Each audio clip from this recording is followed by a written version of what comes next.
was the first 7 years I took no paycheck. I didn't even know you could get a paycheck.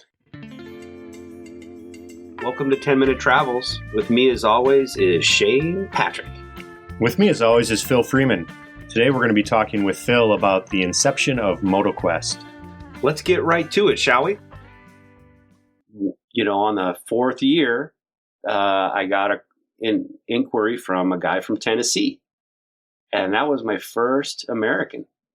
And that was, so you were concentrating on Japanese before that. Also, the internet was quite a bit younger. So the websites were archaic and there weren't search engines. Pretty amazing that guy found you. Yeah, the search engines are nothing like they are now. But he found me somehow, and I had started to get cataloged in the yellow pages, and yeah, the that yellow was still pages going around. And, and he found me, and he asked me if he could go on a trip, and I said great. And he goes, "I'd like to have a Kawasaki KLR 650." I said, "Great, no problem. I'll get one." I didn't have one. But luckily, my friendly competitor rented them, so I rented one for him, and he was the only guy on the tour. And I had a support truck with us, so I had Alex started driving for me year in and year out, and we have a lot of funny stories, but he drove for that one as well. And I'm sure at one point the guy goes, "How is this guy making any money?" Because one person doesn't pay. Everybody knows that. Especially when you don't own the bike. He maybe didn't know that, but... Yeah. But we ran it anyway. I just wanted anybody. I wanted to take them around Alaska and show them a good time. And he had a good time. He had fun. We saw the state. And then when he left, I didn't have anybody else. I had to go find another job again. My dad always said the word entrepreneur means long time between paychecks. And I certainly was living that lifestyle. There was many a night where I would come over to your house and I'd just be stressed, and you and our buddy Josh would go, "Oh, Phil, what have you gotten into?" And I would have nothing good to say, but I gotta just keep doing it. And for whatever reason, I just felt like I had to keep at it somehow, some way, even if I was going into debt. Yeah, I mean, you have stick-to-itiveness. That is certain. So after the guy from Tennessee, I mean, eventually this story turns around, right? Well, yeah. I mean, if you look, it's kind of funny because now we're offering trips in 20 countries and we have 4 locations. How do you get from there to there? And I was fortunate enough one of my riders went on one of our trips, and he found out that I was looking to try to find an investor. And after he took the tour, and I remember this, it was getting into the fall, and I was looking at how all of it shook out, and I didn't have any money. I had all of my credit cards maxed out, and I was going to sink. And this was 8 or 10 years into it? This was, I was basically heart shot for about 6 years. So 6 years, I would work 2 jobs. I would put everything into the business, and I didn't get a paycheck. It was the first 7 years I took no paycheck. I didn't even know you could get a paycheck. I just knew that when people showed up and we would go to Alaska or go around Alaska, I was in my happy place because I was so proud of my state, and everybody had a really good energy about it. They loved it. And they started repeating, coming back even. So, after the 3 years, one of the groups, the Japanese groups, would call me and say, "Hey, let's do it again." So I was kind of being kept alive with my summer hobby career. Somehow it wouldn't die enough for me to quit, but it wasn't alive enough for me to look back, just take my hands off the controls and coast. It was constant sleepless nights, and I wondered if I was living the dream or not, but I didn't think I was.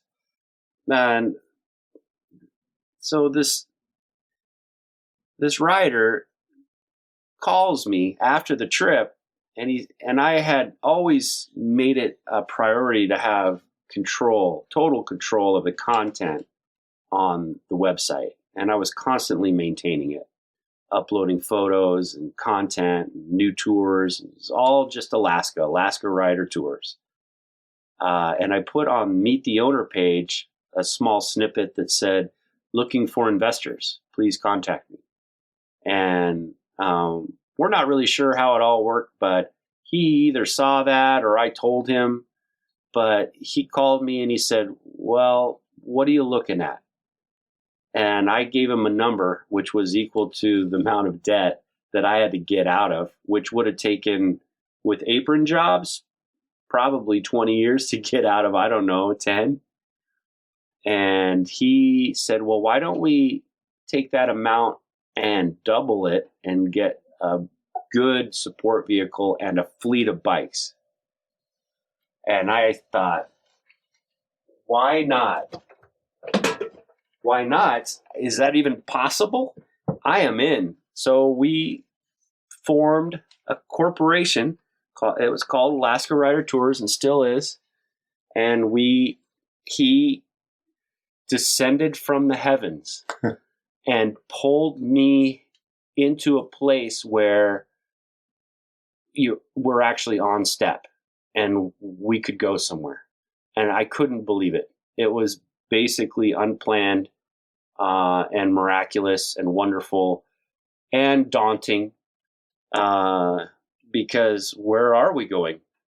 And will it work? And now there's more pressure to try to get this thing going even more. Yeah, now it's not just your own self and your aprons and whatever. Now you've got. Yep.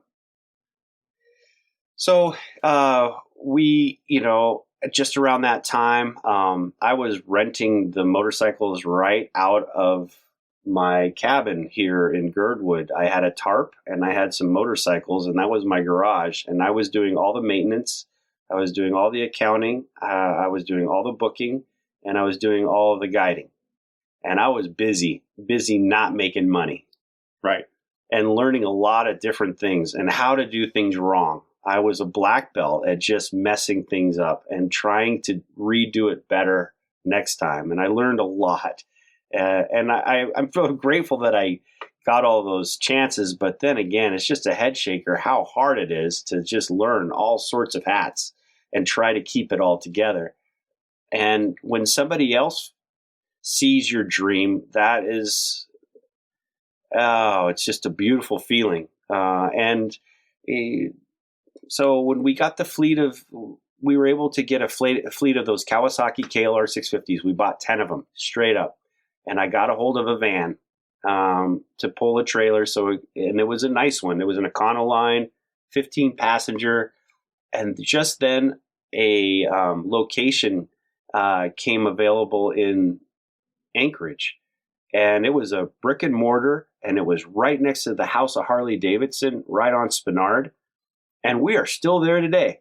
And that's really close to the airport. It's a good location for a destination travel launching point business. It couldn't be better. It's got that motorcycle synergy. There's motorcycles going through the parking lot all the time. The little horn goes off when someone buys a new Harley and everybody's like, woo! Yeah. And then, we just took on 1/3 of the building and we ran it out of there in the summers, and we would stage our tours in and out of there. And it was it was as if it was scripted, because I didn't see that in the business plan either. We tried to take on Harleys as rentals as well. And, we did okay with that. And then we let it go. And then Harley took it over. And then they gave it back to us and we gave it back to them. And, my heart's really into the adventure travel. Just, wherever the pavement ends and the dirt starts, it seems to be where the fun is. So that was a better bike, the KLR was, for what we were doing. And, I started asking press to go along. So we got into the major motorcycle magazines, and inquiries started going up a little bit more. And more and more people that took my tours would want to join with me. And that's where I met another one of my partners. He was a guest on the trip, and he really wanted to be a part of it. And he brought a lot of skills to the table, and his passion was equal as mine. And also, our word was getting out because one of my other partners found me through the internet and wanted to work for us. And he was just a kid at the time, and now he's basically running the deal. And it just all started to kind of come together. And as we were doing that, we needed to try to figure out what the business model really was, because there was these moving parts. You've got a fleet of motorcycles. They're going to depreciate. You need to sell them. You need to get more. That was Phil Freeman telling us about the inception of MotoQuest. If you want to learn more about that or anything else we talk about at 10 Minute Travels, please check us out at 10minutetravels.com. And we want to remind you to make sure that your sense of humor matches your sense of adventure.